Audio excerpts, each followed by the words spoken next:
So here we go. I'm going to make this video in response to what I've seen over several days, largely in response to the Supreme Court's response to the Civil Rights, Voters' Rights Act. And what I've heard people saying is history repeats itself. And while I'm not trying to stir the pot necessarily, I feel like I had to say something about that. I think that saying history repeats itself kind of neutralizes our power. History doesn't repeat itself, people repeat themselves. I'll say that again.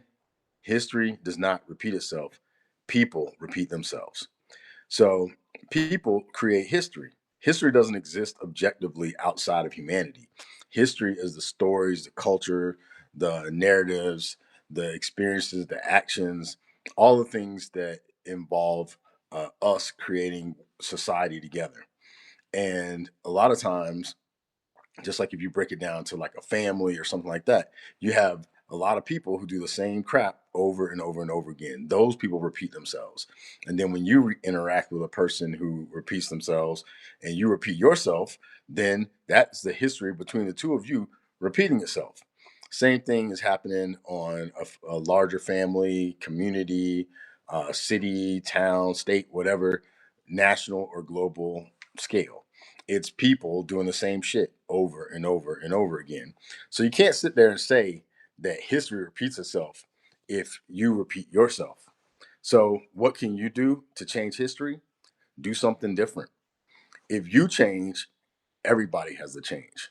And that's the interesting part. Many of us sit there and we are passive in our lives. We don't want to rock the boat. We want to be peacemakers. We want to survive, all these different things. And so, a lot of times, whatever we got taught in the first 5, 6, 7, 8 years of our lives, we just do that shit on repeat. And then you meet other people who do that on repeat. And then you have the same thing over and over and over again.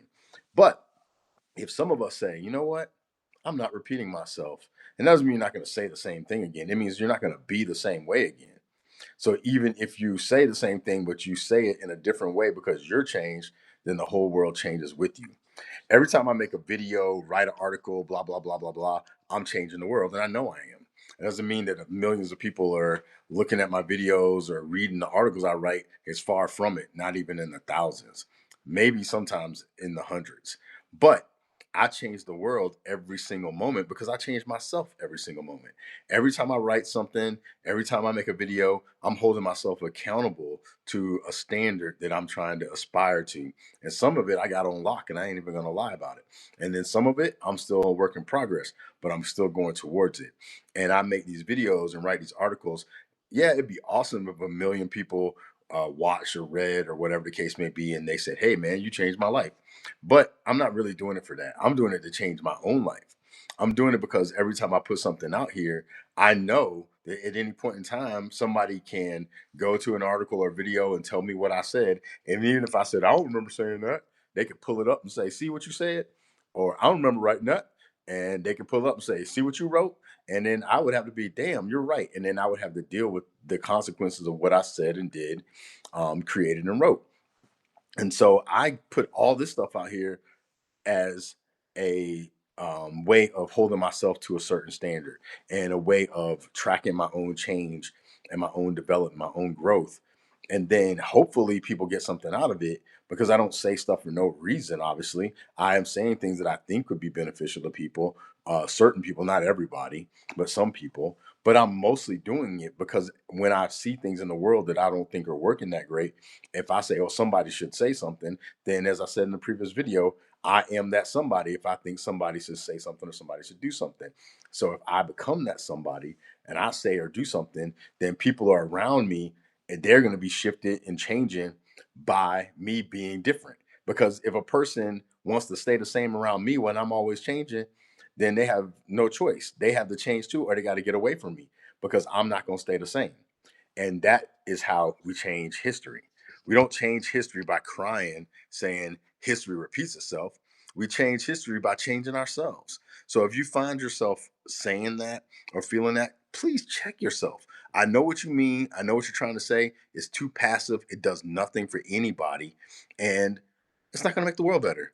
So if you can do better, if you can think better, if you can see better, if you can be better, then be about that. And then put it out there for other people, and then take accountability and responsibility for the way that you show up in the world. Because so many of us are like, I don't want to start anything. I don't want people to feel this way. I don't want people to think this about me. And by being like that, that's how you repeat yourself, they repeat themselves, and then we all step back and go, look what history did. History didn't do anything, and you didn't either. If you're sitting there saying history repeats itself and you're not doing at least one thing today to change it. I even one time I talked to this dude and he kept doing the same thing over and over and over again. He kept calling me because I was a recruiter and he was trying to get me to help him find a job, and I was doing my best. But I was also telling him, there's a couple things you could change in your resume. He didn't want to change his resume. There's a couple books you could read. He didn't want to read the books. And all he wanted to do was call me every Friday and say, got anything? And then one day I said to him, man, listen, I really want to help you, but you have to do something different. And I said, how about this? I'm not even going to try to make you do anything huge.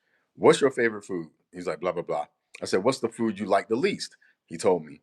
I said, go to a restaurant and try something off the menu of a restaurant that you would not like, and just taste a different food, man, and tell me what it's like next week when you call me, and just do one little thing different, and then see if you can then do another thing different and another thing different, and see what happens. I believe that it will transform your life. And you know what that dude did? He never called me again because he never wanted to do anything different. So if you catch yourself not wanting to do anything different because you found your sweet spot or your groove, or something knocked you off your groove, and then you just lay there and don't do anything because you're like, oh, look what happened to me. History repeats itself. Dude, stop. Woman, stop. Child, stop. Do something different. It doesn't have to be big, just something different. Because the moment you do something different, the whole world changes every single moment. You, whether you know it or not, are a master of the universe. And I ain't talking about He Man. When you take your volition and your intention and you do something different. So that's my word for today.